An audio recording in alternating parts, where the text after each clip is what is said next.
Ladies and gentlemen, children of the interwebs out there, Sebastian Envy, Strong Style, Cinefire, one half the reigning, defending MPX Tag Team Champions. Of course, Hawkeye. So it was just a little over an hour ago, the official trailer for the newest Disney Plus series dropped. It comes out November 24th, we learn.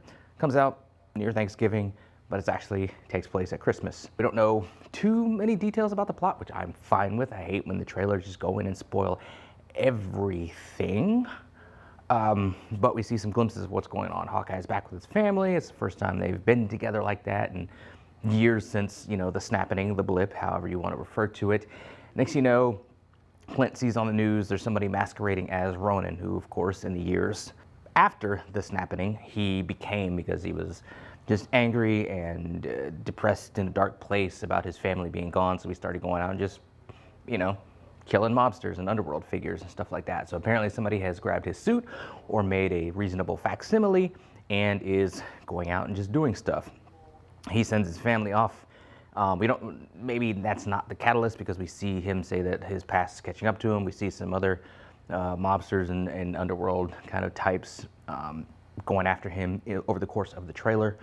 So maybe that's the catalyst for him putting his family in Witsec or hiding or wherever it is they go for the duration that he's going to deal with this new Ronin. Turns out the new Ronin is Kate Bishop. Again, her motivation as to why she's doing it, don't know. I mean, if you follow the comics, maybe you have a glimpse of it. I never read those Hawkeye comics with Kate Bishop. I've gotten more and more interested in her since I started playing the Avengers game for PlayStation. Kate is like one of my mains. I main Captain America pretty much all the time. Like 85% of the time I main Captain America. Kate's after that.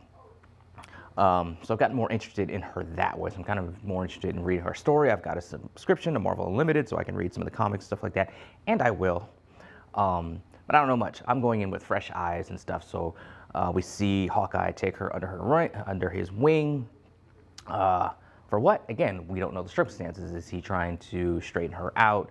Is he thinking my time in the superhero light is done? I want it to be done. I was basically retired a couple of times and got dragged back into it. So maybe he's like, because she's so bound and determined to do this, he's like, well, I might as well show you what I know and get you on the right path. We see that she comes in with considerable archery skills, although we see some comedic, it's the same comedic stuff you expect in an MCU thing. So I'm not worried about that. I'm sure there'll be some gags with her and their banter back and forth, which you saw in the trailer. We know the dog is a part of the story. Might see some, you know, hijinks with him. So there's stuff that you expect. It looks to be some good action. We know that Echo is going to be part of it. We know that Yelena is going to be in it, so it's more Florence Pugh, she was the best part of the Black Widow movie, so I'm anxious to see more of her in this. We know Julia Louis-Dreyfus's character is setting her on a path, on a collision course with Hawkeye. So I'm kind of wondering if they're going to be enemies throughout the whole thing, or if it's going to be the typical comic book thing where they meet, they clash, they realize there's some misunderstanding between them, and then they're friends. And especially because of Clint's close relationship with Natasha, is that going to kind of win out and kind of win over Yelena after she tries to kill him a few times. So remains to be seen how it goes. Like I said, it wasn't much specifics on the plot, which I'm fine with. It just looks good. It's something else from Disney and the MCU, who we've come to trust at this point in time. That's the thing, they can do basically whatever, as long as it's well made and people will trust. I think we're really going to be tested with the Eternals, because that's some, like, people who are huge comic book fanboys and stuff, fanboys, fangirls, fan people, who are really dialed in. I think they will clamor and be there for the Eternals. But for the mainstream audience, and even like for myself especially, that's kind of like one of those where it's like, I'll see it because it's MCU, but I'm like, I don't know what this is, so I'm going in totally, you know, fresh eyes to this concept and stuff like that. But you trust Disney and you trust the MCU. That's the cachet they've built up to this point. So I trust Hawkeye.